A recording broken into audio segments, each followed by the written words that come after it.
or to the computer. Okay, cool. Well, awesome. So I'm here with Alex, and I always butcher his last name. Uh, so Alex is a race director as well, and also a coach. He directs like some of the best races that we have on the East Coast. One, like Mount Tammany 10, which some of you heard of. If not, we'll link to the bottom of the page. It's 10 loops. Well, it was before COVID. And then you can explain kind of how you change the race, but it's 10 loops of equaling out to what? 38.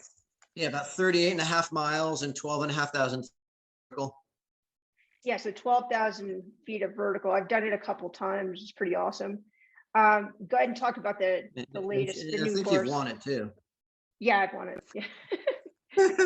All right, we'll get that little piece of humility out of the way. Well done, Elizabeth. Yeah. Yeah. So the new course with Mount Tammany.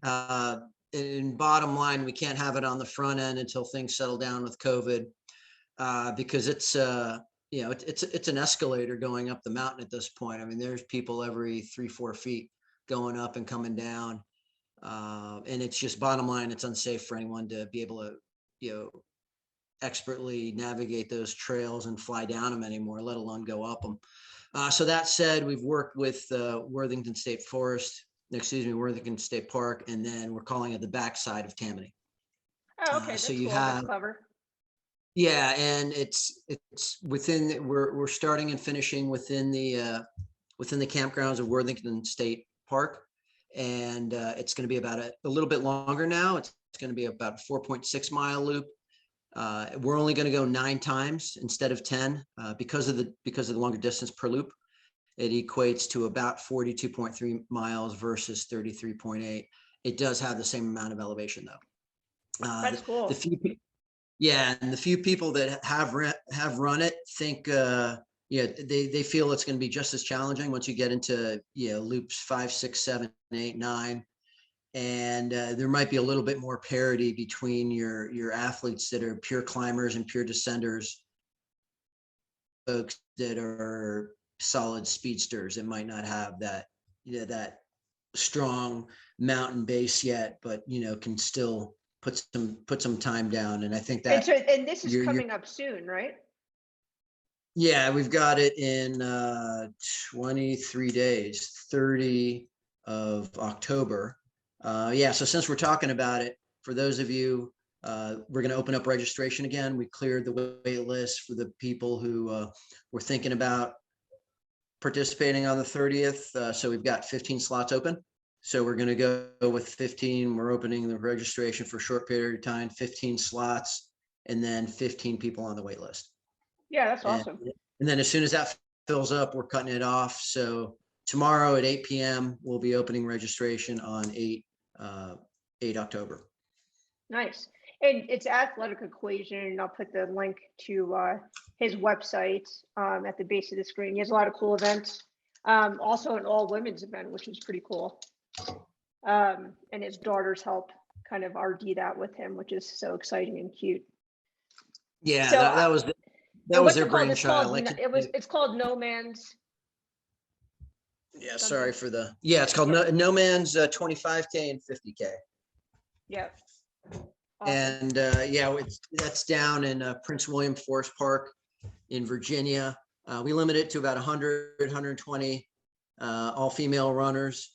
You may get a kick out of this. We do have a Chippendales aid station. So for you people out there who are looking for some muscular, bulky, body built by ultra folks, come on out. It really is a good time. Yeah, awesome. So everyone says. So yeah. So I've been coaching Alex for what are we on, 2 years, I think, or maybe just a little over 2 years. And the initial partnership he had crushed his foot and he wanted to get back in shape for his Hurt 100 run, which was at the time, was it like your 11th or something? It was 13. 13 Hurt 100s. That's just incredible. Yeah. It's insane. So for those of you who don't know, Hurt 100 it's kind of a brutal course in Hawaii. Lots of routes and who knows, it just looks insane every time I look at it. But you say there's only one section really like that, but then it's not as technical. Yeah, there's a couple places, but it's technical. You're either climbing or descending, and when you're not climbing and descending, you're just in a mass of roots, and you just don't move fast in that race, and you have to go in there with well managed expectations. You don't move fast, with the exceptions of folks like Gary Robbins and Avery Collins. Those guys come in there, Yassine Dubin, they just come in there and they float on those rocks and roots, like a raft going down the river, where the rest of us are sort of sinking and hovering along the course. So the Hurt 100's been going on for quite a long time. I mean, what years have been? It's kind of a historic ultra, one of the first ones. Yeah, 2001 was its first year. Yeah, and then with much like a lot of other races, last year was on holiday due to COVID. Right. And and we're hopeful it'll be back this year. In January. And he signed up for it. That's the next thing on the clock. Number 14. Yeah. Number 14. And he signed up for it. Let's just hope the body gets us there. Yeah, for sure. So Alex, I'll talk a little bit about Alex's training, the way I coach people. And it really is a lot of strength training. So we meet online twice a week, live. And we do strength training and mobility work. So I try to keep him mobile, like his movement patterns clean. And so we're looking at asymmetries and balances all throughout the training, kind of trying to stay ahead of things that will come up. And so we're big on, kettlebell swings and deadlifting, building strength and power through the core and the hips, and connecting everything like core to hips to glutes, ankle mobility. So we're working on everything just so when he's out there doing these long events, he's strong, he's resilient, and any weak links that come about within his locomotive forward motion are lessened. So when his foot rolls, he has good mobility, his hips can extend to fire his glutes, and his core is working. And yeah, I mean, how do you feel about the strength work that we've been doing? Because you really didn't do much of it before we met. Sorry, making sure my phone is off here. I don't want to kill the conversation with a call, because as we all know, that's really annoying. So yeah.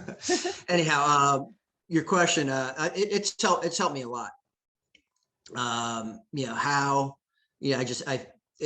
line, I feel stronger, recovering, as Elizabeth talked about earlier. I had my foot crushed a little over about 2.5 years ago now, when we first started working together. And a lot of that strength and mobility went back into building up my muscle mass early on. And now that's transitioned into, core strength, strength in the pelvic floor, mobility in the hips, and coming off of that hip injury. And more recently, 10 months ago, I had labral repair surgery. And with the strength training, and I still have, so that was on the right hip. I still have a tear in the left hip. Go figure. Maybe I shouldn't have done 13 hertz at this point. Yeah, but some of that also that was kind of like a genetic predisposition. It was genetic. And so all that strength training has really, well, number one, straight up, it prevented having surgery. Right now, it's prevented having surgery on the left hip. We've been able to push that out with the strength training to out another year, which is really encouraging to keep going and to have the surgery when it's really needed versus just having it because there's a tear in there. But that said, with the endurance, my core feels stronger, my legs feel stronger, pelvis feels stronger, mobility is there.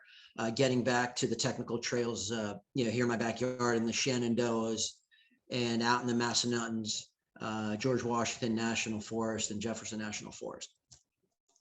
Yeah, it's pretty epic. And I think a lot of people don't place or understand the value and the importance of strength training. So hopefully, continue. I really don't coach anybody without it. Like I think everybody needs it. And mobility as well. Like I said, being able to squat, being able to have great ankle mobility, I think is just crucial for injury prevention and just to make you a stronger, better, more versatile athlete. And also not losing your athleticism. I mean, I think that's huge. Being able to move your body in certain ways, from Turkish get-ups to swings to carries, all of that is just awesome stuff. So yeah, so today's kind of we want to discuss, and we're super excited to talk about it, is Alex's latest adventure, which prior to him doing it, I really didn't know that much about it. I've heard about it, but I really didn't know that much about it, really how grueling it was, or it is. So it's a Dragon's Back 6-day stage race, going from a castle to another castle in Wales, right?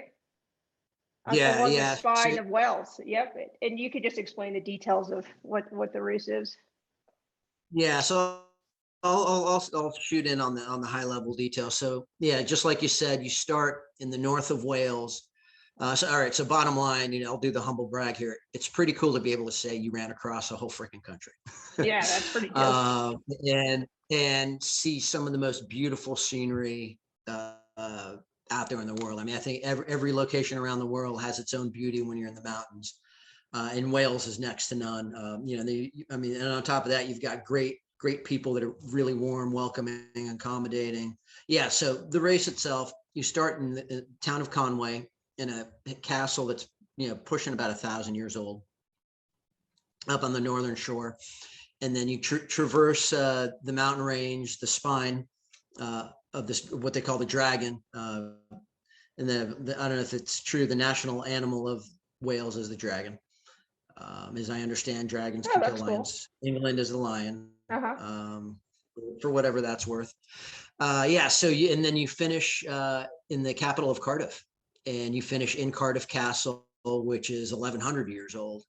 And in that final, you finish, and then as a finisher or as a participant, and then you get to camp again within the confines and the ramparts of Conway Castle, which is just absolutely incredible. Yeah. The race itself, 236 miles, hits up 57,000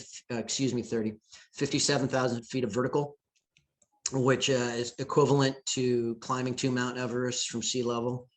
Just to put a number to get a visual on how high you're going. But that's just the ascent. You've also got the descent to go with it too.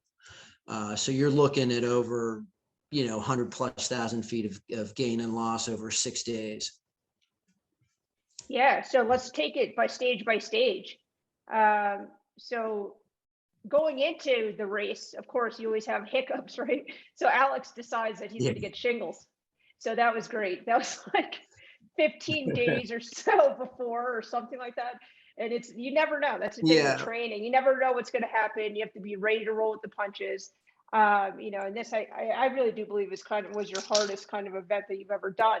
And so now you get the shingles, and we're like, oh my God, this is crazy, right? And so not only are you nervous about going to start this epic race, but you're like, oh, he lost like a crucial week of training. But we're just staying positive and just getting the mental game strong and how to deal with it and how he's going to feel on this medication and so forth. But he gets through that, and he's he went how many days for COVID? So there was in the beginning, there was a quarantine period before he would go to the start. So he's dealing with all of this as well, kind of just like the whole COVID and traveling to London, and taking tests and making sure, he's COVID free and all the stuff. And he stayed with one of my other athletes, Melissa Woods. She has a flat close. And so he was able to kind of, rest, get a little bit of running in, but really get his mind focused. And I think in all the gear. So we should probably talk about the gear, and then we'll start with stage one. Because that kit was, intense. So Yeah. during his training, we had him always, most of the time, training with his kit. So that wasn't a new thing. The weight wasn't going to be an issue day after day after day. So go ahead and describe kind of what was in your kit and the mandatory gear that you had to carry and how much it weighed. Yeah. So mandatory, geez, I should have printed off the list so it'd be easier to just rattle it off. Yeah. So kit, I had a lot of standard stuff. You got to remember that you're running on and on exposed mountain ranges. So our kit included, waterproof jacket. You had to have waterproof pants. You also had to have a thin insulating jacket. Me specifically, I had the Montane. It was the Ultra Prism, super lightweight, packed down into about that big. In addition to that, you had to have at least a minimum of 2 liters water on you at all times. Enough calories for the day. You had to have a map. You had to have a compass. You had to have waterproof paper. You had to have an emergency bivy sack, not an emergency Mylar blanket. Very, very big difference. Going to something like this, just in sort of, to put it in perspective, there's been talks about, we heard about the tragedy in China. As bad as that situation was, if those folks had emergency bivvies with them, we might be having a different discussion right now. Yeah. Mylar blankets and that type of environment don't cover. So we had to have that too. And then of course, it's up to you what you're wearing that day, whether it's a long sleeve shirt, short sleeve shirt, depending on the weather. You also needed a waterproof hat. And like I think I mentioned, enough food for the day. So all in all, the pack, I think my pack without water was right around 7.5 pounds. Probably could have shaved another half pound off of that. There are a couple of nice little things I wanted with me, and then fully loaded. I was a little bit more on the, I drink a lot of water when I run. So I started off with 3 liters. So that said, my pack put right around a pound. Goal, after about an hour of running, it was about 10. So, in packing my gear, it's really important, I think, when you're looking at these long events, multi-day, or, another item like Tour de Jance, where you're out there for 6 days straight, 5 days straight, that, looking at how much you're carrying early on and making sure those decisions, because that extra pound of weight, you don't know exactly what kind of effect that's going to have on your body in the long run over, 30, our first day at Dragon's Back was 30 miles in 12,500 feet of vertical, which, if you do the numbers, that makes Tammany look pretty docile. Yeah, for sure. It makes everything look docile. So stage 1, it was like 30 miles with 12,000 feet of climbing and descending. And you talk about like that, the terrain is insane too. It's not like you're like going along on some yellow brick road. It's like extremely technical. Yeah, there's time. Yeah, I mean, it starts off sort of nice. Stage 1 was pretty epic. You start in the castle, right inside the castle, and then they have you run out of the castle, and you actually run along. If I'm getting the terminology right, on the ramparts on the old castle, the old town perimeter wall. Oh, cool. For about half a kilometer before you descend down the spiral staircase. So you've got a bit of a backlog, log jam as people are trying to get out. But that said, once you're out there, you're running through cow pastures, open graze, where sheep graze openly. Sheep are pretty cool. After about 236 miles, a sheep is a sheep, and so is their shit. Yeah. A sheep is a sheep. But yeah, so there's times where you're running, on nice, comfortable track. What was the term that they use over there? Other times, you're hand over fist climbing up these crags. The famous pictures that you see out of this race, or mostly on the first day, which is called Crib Gah, and you are, the top of this thing is just a rock crag, and you're on it for probably a good mile. And if you're scared of heights, yeah, it'll set you back. But you pretty much climb hand over fist to get to the top, and then up top it's about 15 feet wide. And while very steep, it is slightly gradual. You wouldn't completely fall off, but the drops are for the most part sheer straight down, about 300 to 500 feet on either side, and everyone has to traverse this. And then there's downhills that you can just bomb and let go, much like on the West Coast. And there's other times where it's just so steep that and it's in the videos. I think of day 2 and day 3 where you're better off just sitting on your bum and just sliding down. And they nicknamed it the bump slide because you had the morning dew and it was slippery and wet, and you just sat down on your ass and just slid all the way down. Yeah, they did a great rock. job. Yeah, if you want to see this, go ahead and visit the Dragon's Back Race website. They went live every day, and they also they took videos of a lot of the terrain. It was pretty cool. You can really see the course and get an idea of what Alex is talking about. Yeah, so I mean, you're running on all, you name it, the type of the terrain outside of, even you got into some forest too, where there's some roots and some, just old school East Coast, West Coast type, running in forest where it's rocky, it's technical. And then you're on crags, you're running on massive scree boulder fields. At times, I mean, these rocks are, just on top of each other, the size of vehicles. And you look at it, you're like, how the heck am I going to run on this? And then you realize that everything is locked in place and stable. You're like, all right, I'm just it's like rock hopping. Yeah. Yeah, I mean, incredible. And then there's other times where you're running on this stuff and you're in the clouds. Yeah. And it doesn't help to pull out your map and compass because you have no point to orient on. And so here's another point that he's bringing up, that the course is not marked. So it's like, you're doing a little bit of navigating out there, and you've downloaded. How did you do that? You downloaded the course onto your watch? Yeah, so I had two things. The two things going. I had my watch. I'll do the plug for Coros. I had the Coros Vertex. The reason I went with that is every day, once you're done running, you're at a camp. They set you up. You've got food, you've got water, but you've got your personal gear. But that said, there's no electricity. So I went with the Coros. It's got on its lowest GPS function, it's got 140 hours of go time.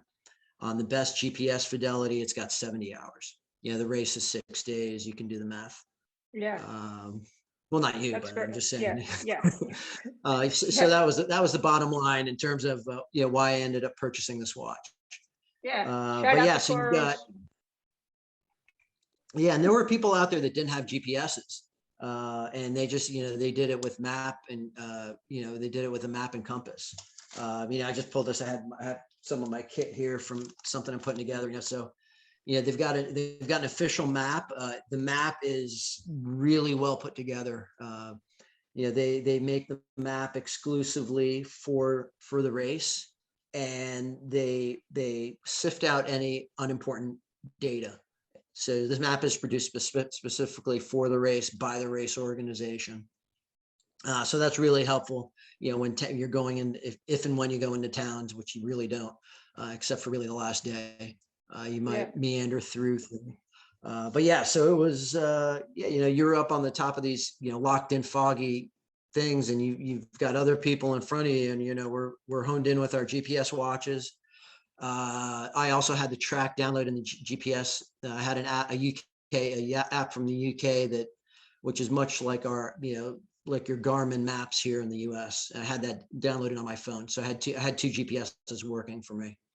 And I had to, there was a couple times where I had to pull both out to make sure I was on the right. Yeah. And so let's also discuss, like, every day out there, we'll go through each stage. So the second day was equal, like, kind of crazy in the amount of climbing. So he's doing, an ultra plus every single day with, 12,000 feet of climbing plus some days.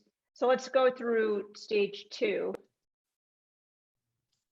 Stage 2, let's see, stage 2, it all blurs together. I got to tell you, but I'll sort of stage 2 is just as impressive, and so was 3. where I said stage 2 was 35 miles, and that was about 11,500 feet of gain. And at that point, I think the novelty of first being out on the trail, where you get the first day done, you finish within the time limit, you've got some excitement building, you've got the momentum, but yet that first day finished, you got to put it in perspective, and you have to remember that you still have 5 more days ahead of you. Yeah. And I think that is what makes, I think, this event very different from a straight, if you want to call it a straight through event, a point to point, like a 100-miler or the 200-miler, is you've got this rest period in between days, and you have this opportunity to take care of yourself, but yet your time is very limited. You have to be very organized in your approach as soon as you finish running. Yeah, so let's talk about that a little bit. So what was your recovery like, and how did that go? Because sometimes some of these people are getting in like at 9-10 o'clock at night, and they're going to sleep and getting up and doing it again. So what was your longest day out there? And every day they're moving along, and you could just talk about kind of like the actual what it was like, to how many people you were sleeping with and that kind of stuff. Yeah, well, sleeping with. No, so it was just having fun with the play on words. No, it was, so for me, the longest was day 5. And, one thing that goes on that sort of, when you start to really analyze the logistics and you lay out your plan, once everyone starts on the first day at the same time, and then you finish every day after that, everyone has a window from 6 a.m. between 6 a.m. and 9 a.m. to start. Obviously, if you want to say if you're slower mid to back of the packer, you're going to start closer to that 6 a.m. You have to be 6 a.m. start time. You have to be completely off the course by 10 p.m.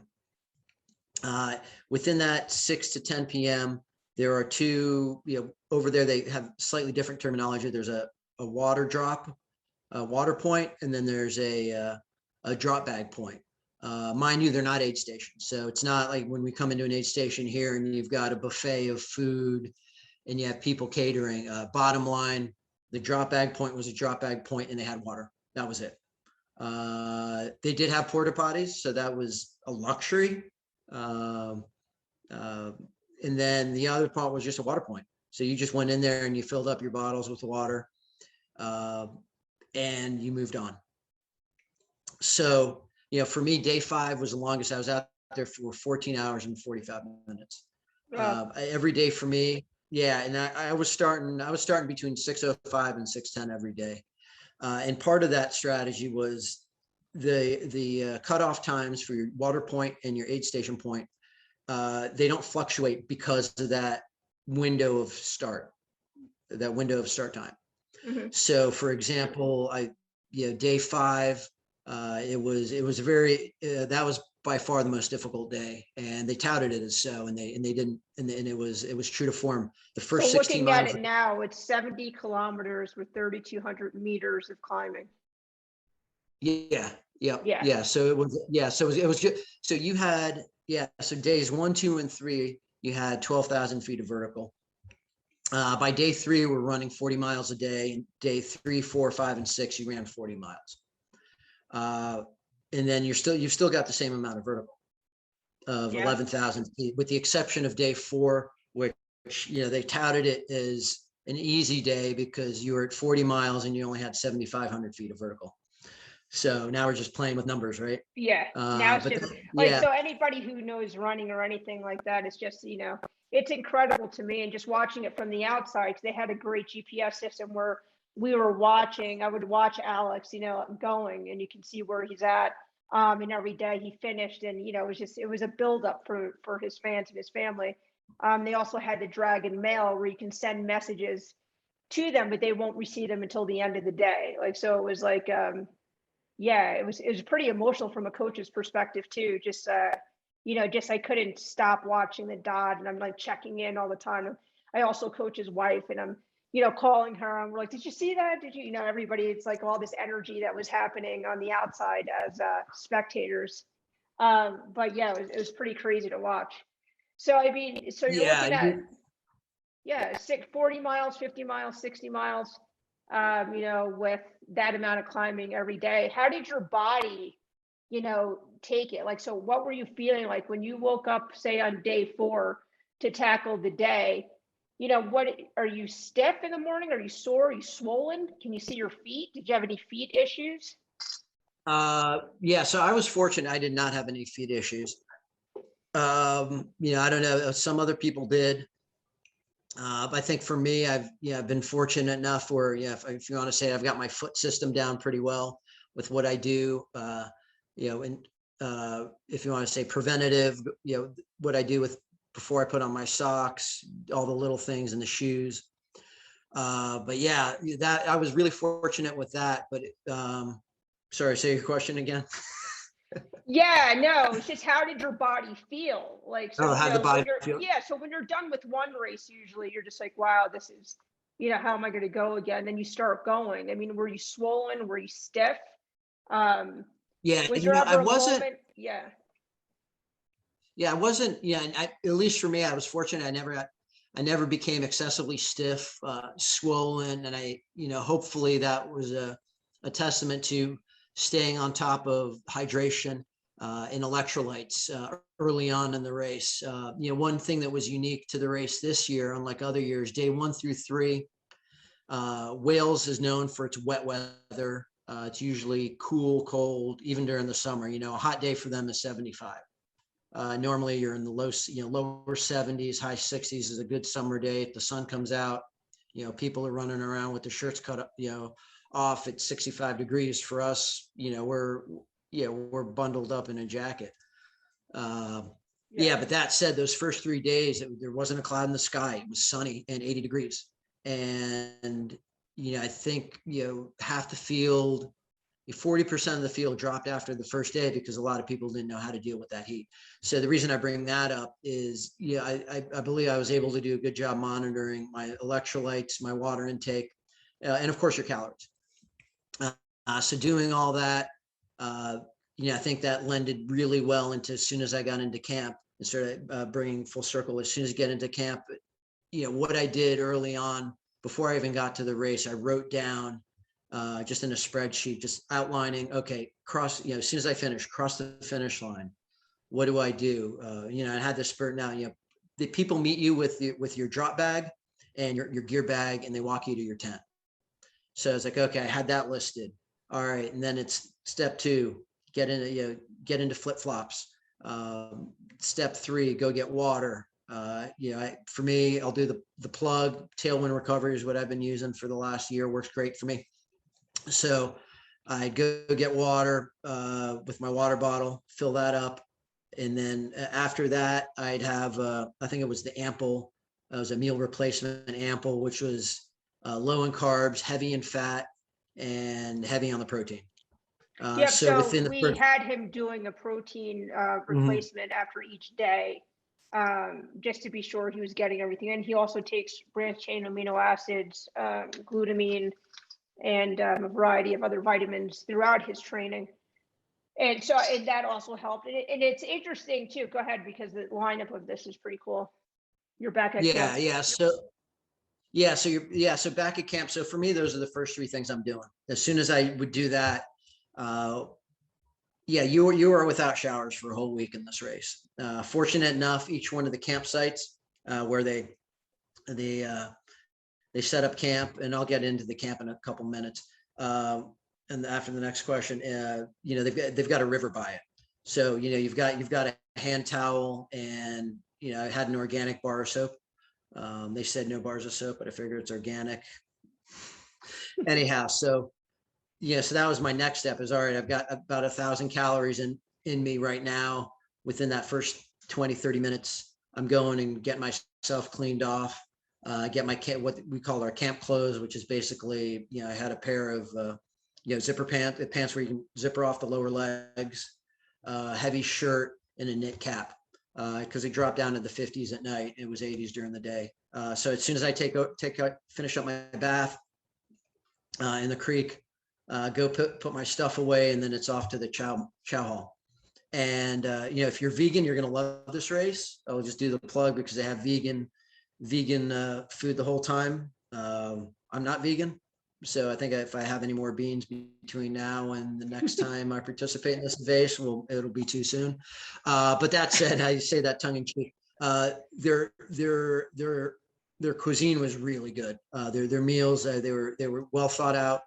I would question the Indian curry and the chili meals. But that said, that's what you had to eat, and they were really damn good meals. The kitchen crew was, so the volunteers were phenomenal. I'll plug that.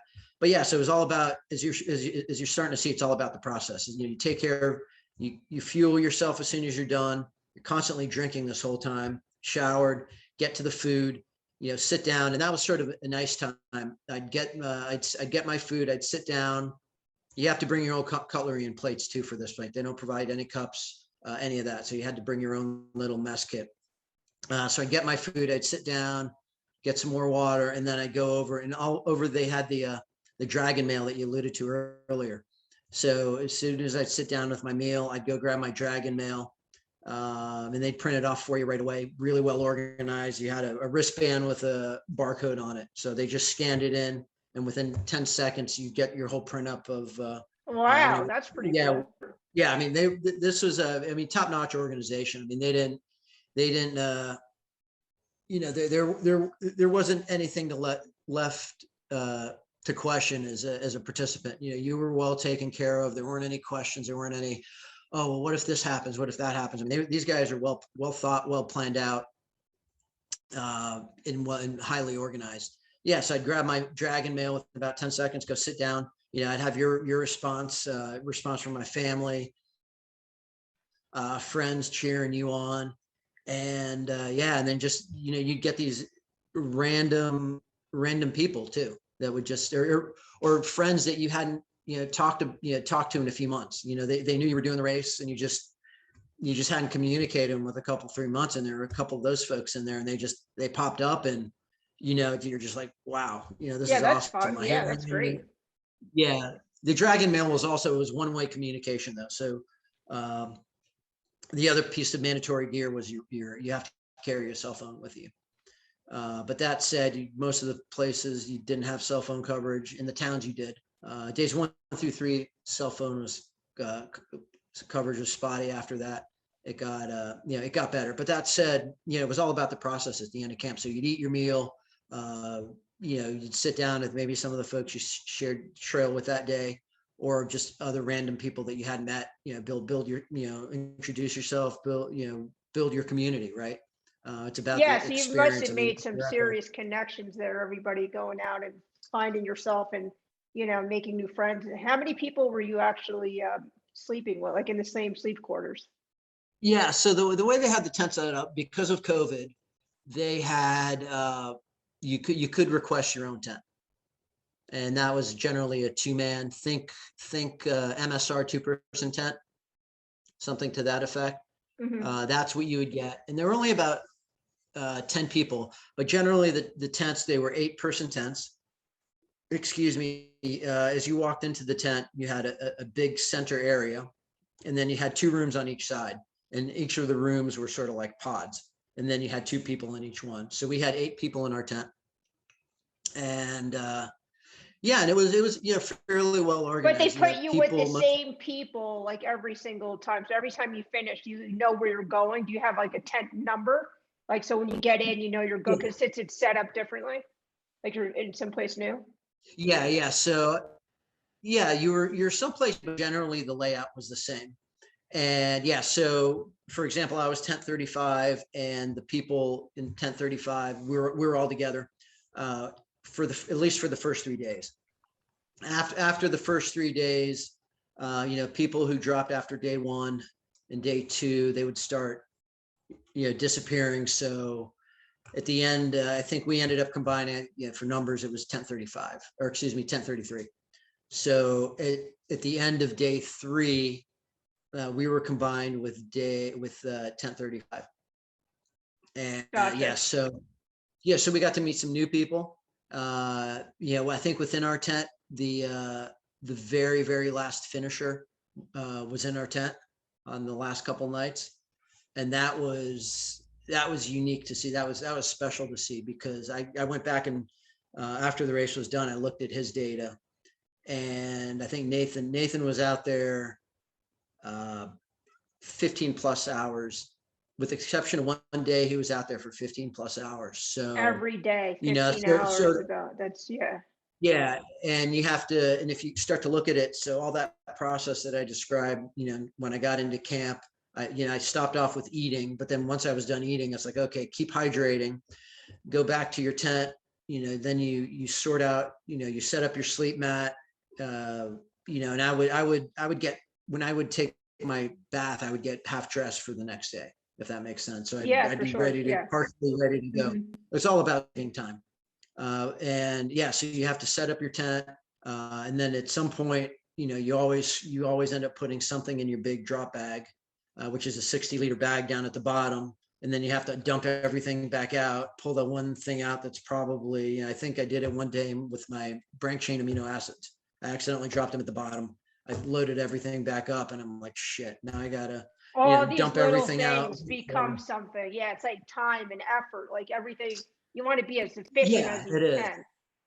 Yeah, and and while it's not a big deal, it's just one of those things. And then if that happens, then something else is going to get misplaced.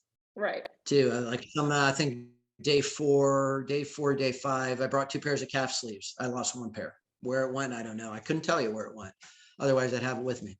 But yeah, so it's all about the time. And speaking to the guy who was the DFL. He was out there for 15 hours. So I look at what I went through. My longest day out there was 14:45. My shortest was 11:45, or 11:45. So, that one day, and it was day 4, I was like, I got in at 6:15 and I was doing backflips. I was like, all right, I've got extra time. How do I take advantage of this time? And then, so you go to bed, and, the interesting thing that makes it difficult about going to bed is, most of us, or, at least me, is like, I stop eating like 7:30. I stop eating, and then I usually stop drinking about, liquids on a day-to-day basis here back home, like 8:30. So I'm not waking up in the middle of the night to pee. You don't have this luxury with that race. I mean, because you're constantly behind on hydration, behind on calories. I mean, you're doing that. I mean, you're eating until like 8:30, 9 at night. And then you're getting ready for bed. You're still drinking water because you got to rehydrate. I was going to bed between 10 and 10:30, and guarantee you every single night, at least one time I had to get up to go pee. And the last 2 nights it was twice. So your quality of sleep goes down horribly. Yeah. And then you're up. And so like, how are you feeling like in your sleeping bag every day? Because I know like even after our hundreds and so forth, you have that kind of, are you visualizing? Like, do you have like are your feet, like when you close your eyes, are you on the trail? Are you so exhausted that you're out? Like, are your legs twitching? Like, do you have anything going on? Seems I didn't have any of that. Like when I wasn't running, it was focused on the process to get out the next day, if that makes sense. So as soon as I was, soon as I was done running, at least for me, it's like, all right, you had a few minutes with the guys and gals that you're starting to meet in the race, but it was all about, I was like, okay, what am I doing now to make sure that I get up in time, that I'm successful the next day? Yeah, that's great. That's amazing. And then I would be going back to the planning, making sure that you're taking care of all the little things. For example, one thing I forgot early on, I didn't account for the sun. And the first day and then the second day, I didn't go out with sunscreen. So while I had calf sleeves on, like I said, it was 80 and sunny. My arm's cooked, and my arm, I'm a month out, my arms are still peeling. Yeah. Because of those first 2 days, which is, dangerous. And so how about your clothing and your shoes? Do you feel like you brought enough clothing? Did everything work out that way? Did you change your shoes at all? Yeah. So another catch with the race, to take a step back from that, is you're limited to 38 pounds of gear. That includes, so you've got a small 10-liter dry bag, which is your drop bag, and you can fill that up. And you've also got a 60-liter bag. These are bags that they require you to purchase from them. And part of that is it levels the playing field. You can't, you say, all right, it's a 60-liter bag and everyone comes with all these different shapes and sizes and all this crap is like, boom, all right, this is a type of bag you buy, it's 60 liters, it's fair for everyone. Mhm. It makes sense from an organization. If you don't like it, there's other races to sign up for. That's what a race director will Yeah, tell you, pretty right? much. Yeah. Yes. Yeah. If you don't like if you don't like the Yeah. product, there's plenty of other races out there for you to enjoy. So that said, gear, so you have to really watch what you pack, and you're really only packing essentials. I afforded myself a couple little luxuries. But yeah, so like I had 2 pairs of shoes, 2 pairs of calf sleeves, 2 pairs of shorts. I had 2 short sleeve shirts and 2 long sleeve shirts. One was long sleeve shirt was about 100 weight, like a base layer next to skin. Mhm. I'm sorry, 3 long sleeve shirts. And then I had one Patagonia Apoline shirt, super thin. And then I had a heavy duty, about a 250 weight shirt. And the goal for me was not to wear the insulated layer jacket that they required us to have with us. But yeah, so with that, so, you're limited in your gear. So, we're going back to the thing where Wales is always wet. Those first 3 days were dry, but where we stayed, we stayed for the most part at sea level. Each one of the camps was at sea level on a, not a, what's the word, out on a meadow. So you've got all this grass underneath you. So you've just got close to the ground, there's a lot of humidity. So even though once you got out there in the first 3 days, you were dry. Once you got back to camp, everything was just wet and everything stayed wet. So you just had to, Yeah, and so had to just deal with it. putting your feet in the shoes every day. I mean, that was like, seems like you didn't have much of an issue. And he's running in the Topo, what is it, the Ultra Adventure? The Mountain Racer 2s. Mountain Racer 2s. Yeah, and that did a good job. There are some people out there that, based on the type of day, they would put a different type of shoes in their drop bag and change out because that section might be more road. I just kept it simple. It's like, I'm going with 2 pairs of shoes. It's pretty versatile. It has plenty of cushioning with 30 mils in the back and fit 25 in the front with the 5 mil drop. Yeah, so it worked out well for me. But it was, you had to pick and choose what you wanted to bring. For me, and another thing that might have helped with my feet, going back to that, my 2, if you want to call it luxuries, were I had a fresh pair of running underwear every day. So I brought 6 pairs of those and a fresh pair of socks, 6 pairs of socks. And that's just the way I planned into it. For what it's worth, I used the T8.run, and I used their boxer brief for running. Or not brief, Yeah, but you I love used those, yeah. Yeah, and it's very, the material is very similar to women's stockings. It's very, very lightweight. You'll laugh. I actually weighed some of my stuff. I think the 6 pairs weighed about 5.5 ounces. Wow, geez. And I So actually say the had to use a brand name food again, scale. because I didn't get that. I'm not sure if it was clear. Yeah, Say the brand name again. T8 Tango 8.run is the company. Tango8.run. Yeah, T8.run. And you're wearing a Usui shirt, so that's the pack that you use. What pack did you use? Yeah, I had the Usui. Do I have it? Is this it here? I'll do a little plug here. So this is the 2-liter Usui. The front is the same as what I used. I used the 8-liter, and it's the same platform, except you've got your hydration pack. You've got your hydration here. You've got a zipper here on the 8-liter. You've got a zipper across the bottom, so you have a pouch in here, and then of course you got your bladder pouch and all the space that comes with that for 8 liters. So did you love it, or what? Was the pack great? The pack was really good. It worked perfectly for what I needed. Some people might have looked at it, and I know they looked at it and said, it looks like your pack is a little small. And bottom line, the size was perfect for me. I did not want to go with a big liter pack. I thought about in their 12 liter. I did not want to, because anytime you do that, I think you're at least for me, you're running the risk of carrying too much. I agree. I was So just going to in my say that case, the I more probably put a room little you have, yeah, the more room you have, you're like, oh, I could put this in there, and then you're carrying stuff that you don't even need. Yeah. Yeah. So which It's model, always like which model pack was it that you carried? What was the model? it was the 8 liter. Yeah, it's the U Sweet 8 liter. So you can check it The out, 8 like U liter, Sweet yeah. Dash Sports. Yeah, and it's fairly competitively priced. Yeah, and it worked out well. I used it for every single day. And there are a couple days, first couple of days I probably was a little overloaded. But that I was good with that, because you know what, after a couple 3 hours, you start eating your food, you're just going to end up with room. Right. Yeah, let's discuss that. There What were exactly did you eat while you were out there? So yeah, I started off. I've always last few years I run with a lot of nuts, and there's usually some type of berry in there mixed, whether it's like a cranberry or blueberry. And it's for those of you who have a Trader Joe's close by, it's they're mixed nuts with cranberries and almonds and all that. So I use that. This time I went with Mergels, specifically the ones that are dosed with 90 milligrams of caffeine. Again, you're out there outside of coffee, there's no aid stations, and, you run through very few towns. I had 3 or 4 of those a day.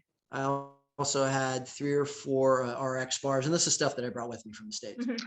Right.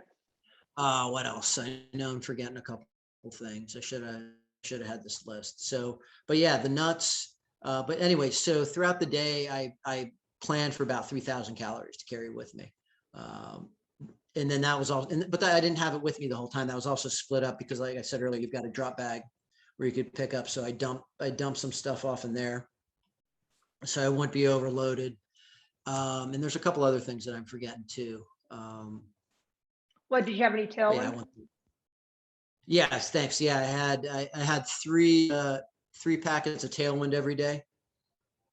The little tubes with 200 calories. So that's 1,800. Those are about 1,800 calories altogether. Then the nuts, a 6-ounce bag of nuts is running you about 1,000 calories, 750 to 1,000 calories, just depending on how you pack evening it. out kind of your protein, a bit of fat in there. It's good. Yeah, exactly. And then of course, water. The last piece of gear that I had with me, you're carrying your water too. I had little aqua tabs to kill your viruses. And then I also carried a bee-free Catadine. Okay. 1 Did you ever liter use bottle. I used it 3 times. A lot of the folks there just drank straight up out of the water. Excuse me, out of the creeks. Mm-hmm. For me, there was way too much sheep shit around for me to comfortably drink out of any creek, regardless of how fast it was flowing. Why do you want that risk for if you have the bottle? Like, why do you? Yeah, I mean, it just doesn't make sense. Yeah, exactly. So I had that. That didn't weigh much. That was stuffed in my pack also. The other, I'm thinking now, the other thing I forgot is you're required to have some type of glove to carry. Yeah, it makes sense. Yeah, they require you to have a lightweight glove and a heavyweight glove. Montaigne makes this great, and I think Columbia has it also, where it's a lightweight glove, and you can put a waterproof, and it packs into the wrist, and you pull it out, and it's a waterproof shell that goes over. Oh, that's perfect. Yes, that, instead of paying 25, I paid about $50 for that. It was well worth the investment. I had to carry 1 pair of gloves instead of 2. Yeah, that's a great idea. I need a link to that. Uh, That's a great idea. Yeah, I'll send it to you. But so that was it. So pushed about 3,000 calories, split up. But that said, you run through towns. Like, for example, day 3, you run through a town, and that's a Wednesday, and it so happened that there was a flea market going on.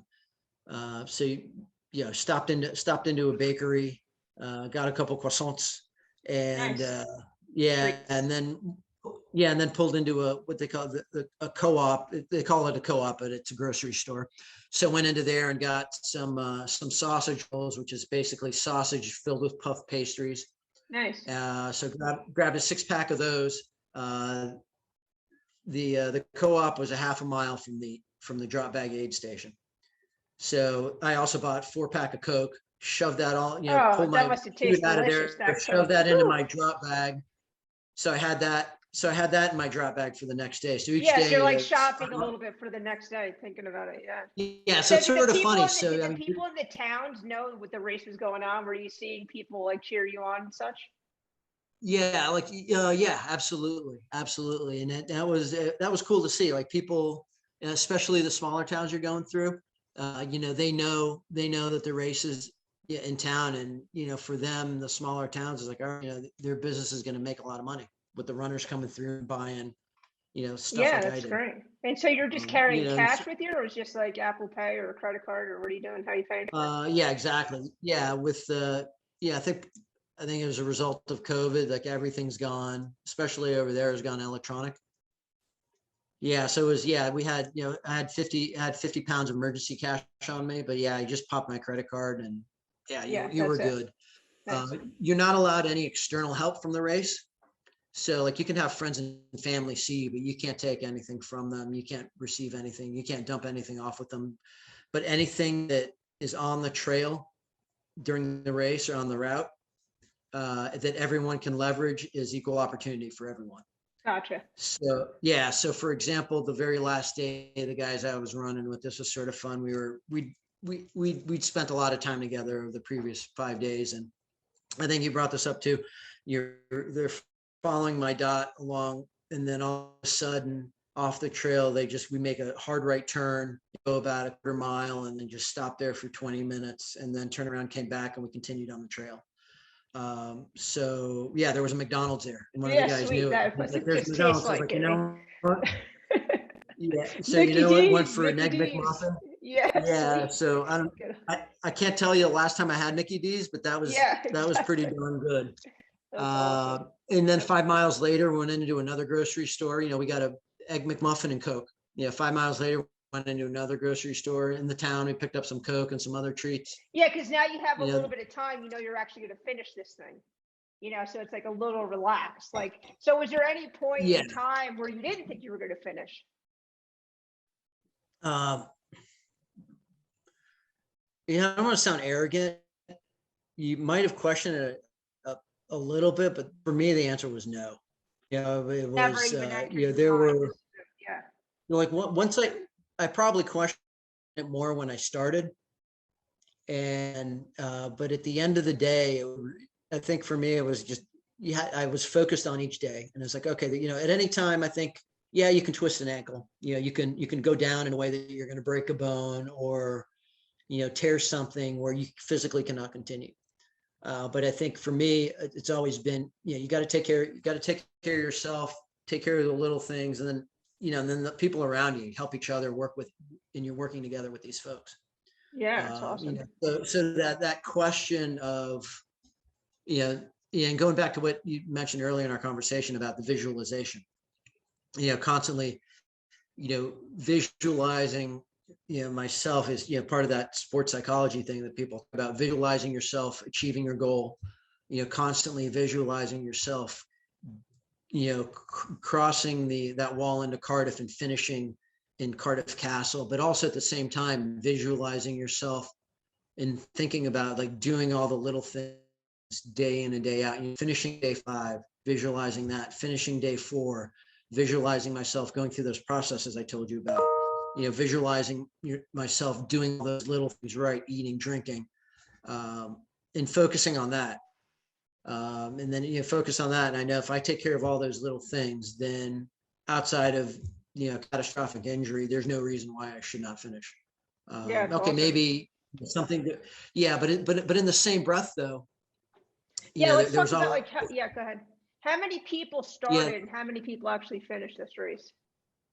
yeah. So this year we had 376 starters and 90 finished the whole thing. That is incredible. So that's 24%. Yeah, that's incredible. I locked my daughter out of the house. She just got home. But yeah, so this isn't You're making a it race that, sound very kind of not as hard, but when you look at the numbers and when you're, on the outside of it, if you look at it, it's just mind blowing. Even to me, who's been in the endurance world for a long time, it really is a huge achievement. And that many 90 people were left, and you got to witness the last person, right? He was out there for 15 hours each day for 6 days, and he yeah, made it. yeah, And yeah, that's yeah. huge, because like you said, that window of time we were getting back to camp is just shorter and shorter and shorter. So what did he have? He probably had 30 minutes to eat and go to sleep and get up and try it again. And he kept Yeah. going. Oh, yeah. I mean, absolutely with him, yeah, I want to say, I felt compared to what he had, I had the luxury of time. And then if you look at where I was compared to the overall winners, to put it in context, I think the overall finisher, he finished in roughly 45, 46 hours for total running in the 6 days. Myself, I was at, I think 77, 78. Yeah. I don't remember. Right. Yeah, that's crazy. Yeah. And then, the last guy who finished, he was at 90 hours. Right. Yeah. So it's amazing. Yeah. So, I mean, yeah. So, So I mean, just for and him, just going, he was, yeah, it's crazy. It just going back a little bit. We started stage training like this in stages a year ago, even before. Remember, not even during this training cycle, you had it in your head, and we did some stuff. It was during COVID years where you didn't have an event to do, so we decided that you're going to do this, 3 day kind of solo in the rain Yeah. suffering event. So it's it's a Mhm. build up, into making this happen. And during your training this time, we did a couple as well, just mimicking kind of being out there for a long time, day after day after day, and just like conditioning in that regard, mental and physical conditioning. Yeah, so it definitely takes a lot of training and a lot of focus. And one thing you get from Alex is how prepared he was. He was so prepared, and that's half the battle, just with your gear and knowing how to feed yourself, when to feed yourself, what to feed yourself, and having the appropriate gear. Like all of those things play such a huge, piece of this puzzle. You can't half-ass it. That's pretty much all it is. You got to be in and organized and prepared. And Yeah, you no, did it, man. And I'm just so proud of you. And I'm still, I mean, because I was so just watching it and, excited, scared, nervous, sad, happy, like all those emotions. Oh, yeah. Just like it's just crazy because, whenever I'm with you, I feel like, I'm a team with you, along with you. And your goals are so important. They become important to me. And I feel like we're going together as a team, to the finish line. So the next one is the Hurt 100. Yeah, we got kind of bumbled there. So the next Yeah, one I is lost the Hurt 100. So I was just talking about like traveling as a team together, like a coaching relationship. I think I got my audio, but you went frozen. Yeah, you're there. good. Yeah, and Yeah. I think, and I think you hit on a good point, where you said, you felt like you were there with me. And, to elaborate a little bit on that, where, it's, I'm out there doing this solo, but you have, in preparing for this, there's a team of people around you that really, I believe they're the ones that make you successful once we get to the start line, with the family, with you as a coach, and in getting the right team around you, and having that good close relationship with your coach, having the support of your family, and then also, but not just the immediate family, the larger family. I mean, you've got all the people that you train with too. They're pulling for you too. Oh yeah. And getting all those and having that positive energy. Really kept me going throughout the event. And I think, to have that, so the finish is really, it's not really about me finishing for myself. It really goes beyond that. It's finishing for my family, finishing for you, finishing for everyone else, for people who have invested in you, emotionally, and personally. And and making sacrifices so you can go out there and train day in and day out for hours at a time. Because there's, when I'm out there, who's picking up I'm leaving something at home. My wife Christine has to pick up that slack so I can go train. Yeah. And she does amazing things too. So it's part of the relationship, but you have to acknowledge that in order to, I think, be successful at these events. Yeah. And if you're missing it, then you're missing something about this experience, because it really goes beyond just us as finishers. It's, to the team around us, even to the volunteers who help out at the events. You owe it to all these people to finish, not more than just yourself. Right on, man. That was well said. So we'll leave it at that. And if anyone has any questions, just post them when we post this on the comments section. We'll have a blog posted with all the links to all the gear that Alex mentioned. And yeah, thanks for inspiring all of us. And off to the next adventure. Thanks for being a great coach. Hurt 100, number 14. This is crazy. It's insane. But that's awesome. No brain cells left. Yeah, so funny. Thank you so much for your time. And awesome. Thanks for having me. And I'll see you tomorrow. Yeah, that's right. 7 a.m. Okay, 7 a.m. Bye.